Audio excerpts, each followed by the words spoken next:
ইনামুল হক ID থেকে প্রশ্ন করেছেন, মায়ের গর্ভ থেকে মৃত্যু সন্তান জন্ম হলে কি জানাজা নামাজ পড়তে হবে? দয়া করে জানাবেন ইনশাল্লাহ। প্রিয় প্রশ্নকারী ভাই, মায়ের গর্ভ থেকে মৃত্যু সন্তান জন্ম হলে অর্থাৎ জন্মের পর জীবতের কোনো আলামত বা চিহ্ন না পাওয়া গেলে তাহলে এক্ষেত্রে সেই শিশুটির জানাজা নামাজ পড়তে হবে না।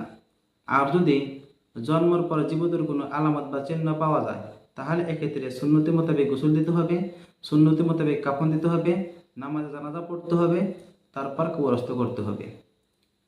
হাদিস শরীফ এসেছে জামিয়া তিরমিজি শরীফের 1032 নং হাদিস, হযরতে জাবির রাদিয়াল্লাহু তাআলা আনহু থেকে বর্ণিত, আন জাবির রাদিয়াল্লাহু তাআলা আনিন নবী সাল্লাল্লাহু আলাইহি ওয়াসাল্লাম ক্বালা তিফলু লা ইউসাল্লি আলাইহি ওয়া লা ইয়ারিসু ওয়া লা ইউরাসু হাত্তা ইস্তাহিল্লা।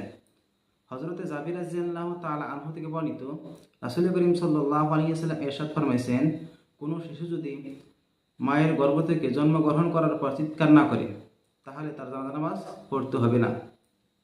সে কোনো ব্যক্তির অরিস হবে না এবং তারও কেউ অরিস হবে না। সুতরাং এই হাদিসের দ্বারা বোঝা গেল, কোনো শিশু যদি মায়ের গর্ভ থেকে জন্মগ্রহণ করার পর চিৎকার না করে অর্থাৎ জীবতের কোনো আলামত বা চিহ্ন না পাওয়া যায় তাহলে এক্ষেত্রে সেই শিশুটির জানাজা নামাজ পড়তে হবে না, এমনিই কবরস্থ করতে হবে। আর যদি জন্মগ্রহণ করার পর চিৎকার করে অর্থাৎ জীবতের কোনো আলামত বা চিহ্ন পাওয়া যায় তাহলে এক্ষেত্রে সুন্নত মোতাবেক কাফন দাফন করতে হবে। আশা করি প্রিয় প্রশ্নকারী ভাই আপনি আপনার প্রশ্নের জবাব পেয়েছেন।